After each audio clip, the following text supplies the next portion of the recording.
Good afternoon. Our paper, The Challenges of Administrative Data Linkage for Longitudinal Studies of Ageing, presents some of the main findings from a survey of 14 longitudinal health and retirement studies from across the world.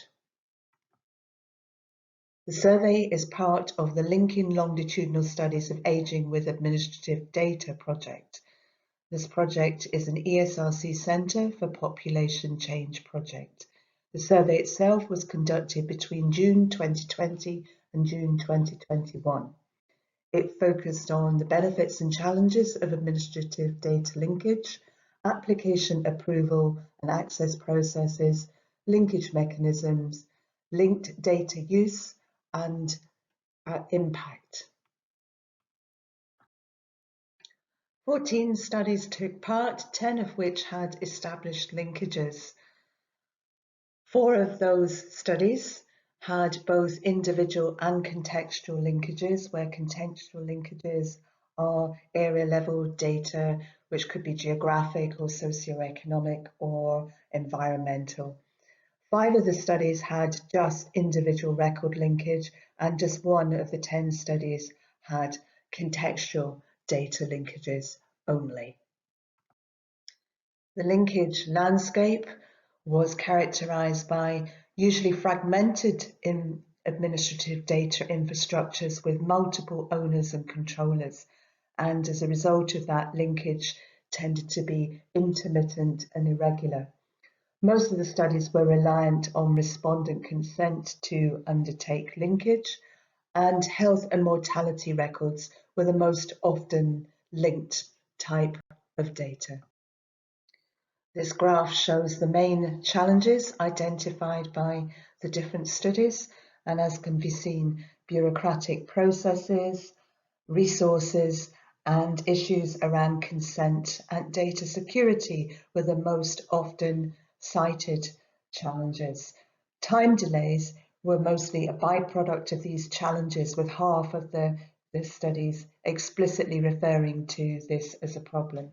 As might be expected, the time to active linkage was shorter the more established or closer the relationship between the studies and data control. Application and approval processes were critically dependent on building relationships with institutional data controllers and establishing trust. These were inextricably bound up with ethical and legal data protection and security requirements. Data security and consent issues can make negotiations complex and long. The approval of multiple actors or agencies at different levels can be required to ensure that the data are secure and used appropriately and identity is protected. The length of time taken to build relationships and navigate the application approval process varied from between 2 and 10 years. The longer the time taken, the greater the risk of disruption from changes in either legal or ethical requirements and/or regime changes. The safeguarding of respondent confidentiality was of paramount concern to data controllers, hence the emphasis by studies on the need to build relationships and trust. Respondent consent for linkage was regarded as a major challenge. Most data controllers require this, and low consent rates can reduce link sample size. Trust is key. Low levels of trust in government and institutions tend to result in low consent rates. Transparency was seen as key to respondent buy-in and wider public buy-in, and that ultimately this would lead to political buy-in. It was felt that there could be a trade-off between participant and public advocacy for data linkage for research purposes, as the number of linkages increased to further data sets with less obvious public benefit outcomes, and that it was felt important that researchers should be aware of that potential trade-off and the potential for reputational damage to surveys. Whilst respondent consent was usually a requirement of data controllers, under GDPR this is not strictly necessary. Availability of resources was the most cited challenge by the studies.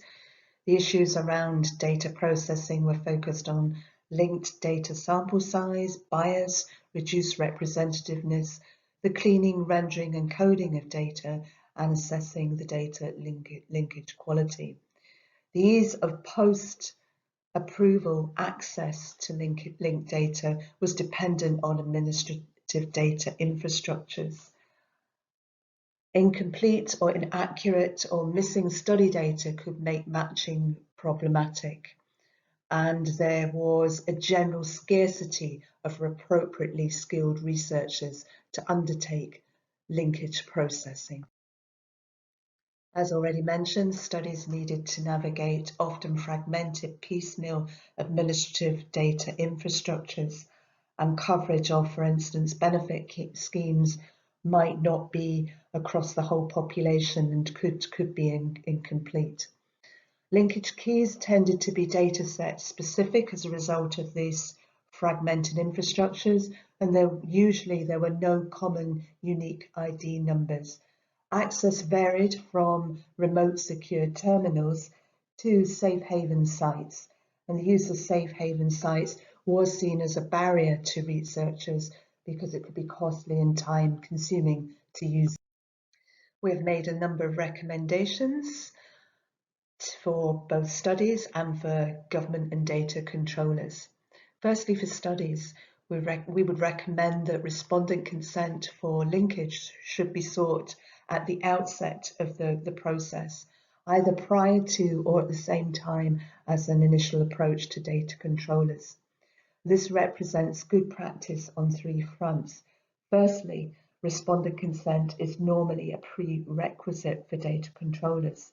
Secondly, given the length of time that it can take to establish data linkage, it makes sense to have the consent from participants in place at the beginning of the process rather than wait for approval, which could ultimately, as we've said, take anything up to 10 years.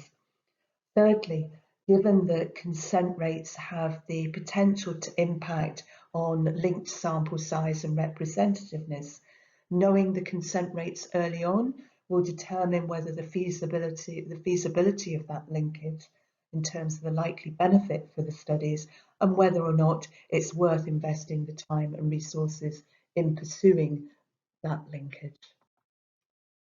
Thirdly, we recommend that the Health and Retirement Studies family of surveys pool and share their expertise in data linkage more formally.